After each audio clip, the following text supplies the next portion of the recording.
Hey everyone, welcome back to my channel. I am Uzma and in this video we'll learn how to form a complex sentence using two or more simple sentences. But you cannot jump directly to the complex sentence. So this is going to be the introduction video in which I'll be sharing some essential terms that are necessary to learn before learning the complex sentences. So without any further delay, let's begin the video. So, beginning with the very first question, that is, what is a complex sentence? Well, a sentence consisting of an independent clause and one or more subordinate clauses is a complex sentence. See, you just need to understand the important terms that are given in the definition itself. See, the clause, independent clause, and subordinate clauses. So, you just need to go through the meaning of these terms. So, what is a clause? A group of words that includes a subject and a verb and forms a sentence or a part of a sentence. It means if there's a group of words that is including a subject and a verb, that is simply a clause. For example, I will call you when I reach home. In this sentence, you can see I is the subject and will call is the verb. Similarly, when I reach home, in this sentence, I is the subject and reach is another verb. So these both are clauses. But you can see that there is an independent clause and one is dependent clause. Why are we calling I will call you as an independent clause? And why when I reach home is the dependent clause? What is the reason behind that? Let's see what is a principal clause. A principal clause, also known as an independent clause, is a grammatical unit that can stand alone as a complete sentence. As you can see that it is an independent clause, it means it is not depending on the another clause to complete its meaning. It is freely giving its complete sentence. Okay, now what is a subordinate clause? A subordinate clause, also known as a dependent clause, and it's a type of a clause that cannot stand alone as a complete sentence because it does not express a complete thought. It is the complete definition. I hope you have understood what is a principal clause and what is a subordinate clause. A principal clause is an independent clause that is not depending on the another clause to complete its meaning, while the subordinate clause is a clause that requires a principal clause to complete its meaning. So in the example you can see I will call you is giving you a complete information that I'll call you. When I reach home is the half information. When I reach home, what will I do? I'll call you. It is depending on the another clause, like a principal clause. Okay. So I hope you have cleared with both the clauses, what is an independent clause and what is a dependent clause.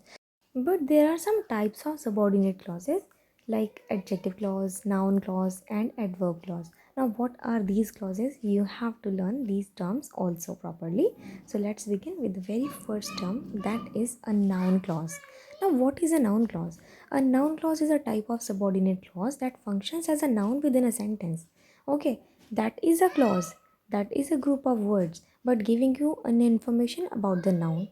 Okay, it can act as a subject, object, or a complement and performs the same grammatical functions as a regular noun does.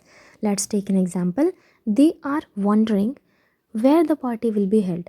So, if I ask you what are they wondering about, you will easily say they are wondering about where the party will be held. In this sentence, you can see that wondering is giving you complete information where the party will be held. So, it is the noun clause and it's working as an object of the verb wondering here. Let's take another example. The information was wrong that the thief was in the house. Now, what was the information? That the thief was in the house. So, this is the clause, and this complete clause is depending on the principal clause to complete its meaning, and that's why it is the dependent clause, or we can also call it a subordinate clause. So let's move to the next type, that is an adjective clause. An adjective clause is a type of dependent clause that functions as an adjective to modify a noun or a pronoun. When you are finding a clause that is the dependent clause that is modifying the noun or a pronoun, that is simply known as an adjective clause. Okay, it provides additional information about the noun or a pronoun it modifies. Let's try to understand it with an example. I know the man who came here yesterday. So the man is the noun here, and who came here yesterday is the adjective clause because it is defining the word man here. which is given in the principal clause, that is, I know the man. Now let's move to the next type, that is an adverb clause. An adverb clause is a dependent clause that functions as an adverb in a sentence. Okay, it provides additional information about the verb, adjective, or another adverb in the main clause, that is a principal clause. Okay, indicating aspects such as time, place, reason, condition, purpose, or manner of doing something. Okay, just take an example.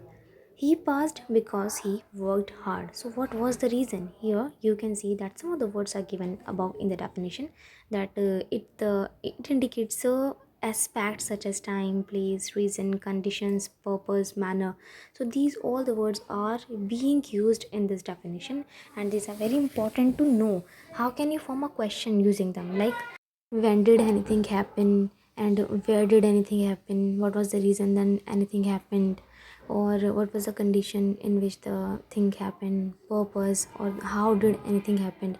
So these are the important words that you have to understand for using the adverbial clauses.